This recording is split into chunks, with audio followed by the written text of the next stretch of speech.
അയിരൂർ പള്ളി ശതാബ്ദിയുടെ നിറവിൽ. North Kuthiyathode Saint Thomas പള്ളിയുടെ കീഴിലുള്ള കപ്പേളയിൽ 1925 ഓഗസ്റ്റ് 25 വിശുദ്ധ അന്തോണിസിന്റെ രൂപം വെഞ്ചരിച്ച് പ്രതിഷ്ഠിച്ചതിന്റെ ശതാബ്ദി ആഘോഷങ്ങൾക്ക് അയിരൂർ പള്ളി തുടക്കം കുറിച്ചു. എറണാകുളം അങ്കമാലി മേജർ അതിരൂപത 1978 ഇവിടെയുണ്ടായിരുന്ന കുരിശുപള്ളിയെ ഇടവക ദേവാലയമായി ഉയർത്തി.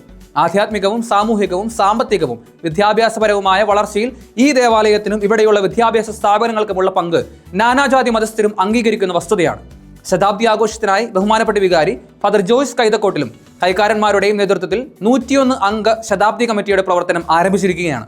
ഒരു വർഷം നീണ്ടു നിൽക്കുന്ന ആഘോഷത്തിന്റെ വിളംബരമായി ഓഗസ്റ്റ് 24 ഞായറാഴ്ച രാവിലെ 8 മണിക്ക് കുത്തിയതോട് സെയിന്റ് തോമസ് പള്ളിയിൽ നിന്നും 100 കണക്കിന് ആളുകൾ പങ്കെടുത്ത ദീപശിഖാ പ്രയാണം നടത്തപ്പെട്ടു.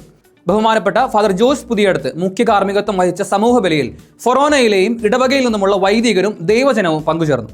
ശതാബ്ദി ഉദ്ഘാടനം ചെയ്യാൻ എത്തിച്ചേർന്ന മേജർ ആർച്ച് ബിഷപ്പ് റാഫേൽ തട്ടിലിനെ അയിരൂർ കവലയിൽ കൈക്കാരന്മാർ ശ്രീ ജോണി വിധേയത്തിലും ബാബു മഞ്ഞളയും മാലയും ബൊക്കയും നൽകി സ്വാഗതം ചെയ്തു.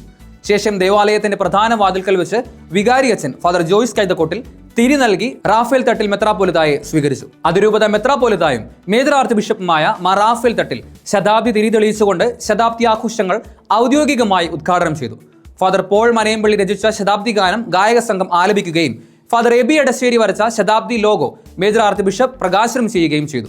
വിശ്വാസ പരിശീലന രംഗത്ത് 25 വർഷം പൂർത്തിയാക്കിയ ശ്രീമതി ഗ്രേസ് ജോൺസൺ, ഷൈനി വർഗീസ് എന്നിവർക്കും 27 വർഷമായി ദേവാലയ ശുശ്രൂഷയായി പ്രവർത്തിക്കുന്ന ശ്രീ ലൈജു ജോണിക്കും ഇടവകയിൽ നിന്നും A+ നേടിയ ആഞ്ചലിൻ സെബിക്കും റാഫേൽ തട്ടിൽ മെത്രാപ്പോലിത്ത മെമന്റോ നൽകി. തുടർന്ന് നവീകരിച്ച കോൺഫറൻസ് ഹാളിന്റെ അതായത് ശതാബ്ദി ഹാളിന്റെ ഉദ്ഘാടനവും വെഞ്ചിരിപ്പും നിർവഹിച്ചു. ഒരു വർഷം നീണ്ടു നിൽക്കുന്ന വിവിധങ്ങളായ പരിപാടികൾ, സെമിനാറുകൾ, ചർച്ചകൾ, ജീവകാരുണ്യ പ്രവർത്തനങ്ങൾ, കലാസന്ധ്യ തുടങ്ങിയവ ഈ ശതാബ്ദി വർഷാഘോഷങ്ങൾക്കായി ഒരുക്കപ്പെട്ടിരിക്കുകയാണ് എന്ന് വികാരി ഫാദർ ജോയ്സ് കൈതക്കോട്ടിൽ, കൈക്കാരന്മാർ ശ്രീ ജോണി വിധേയത്തിൽ, ശ്രീ ബാബു മഞ്ഞളി, കുടുംബ unit vice chairman Shri Martin Parayil എന്നിവർ അറിയിച്ചു.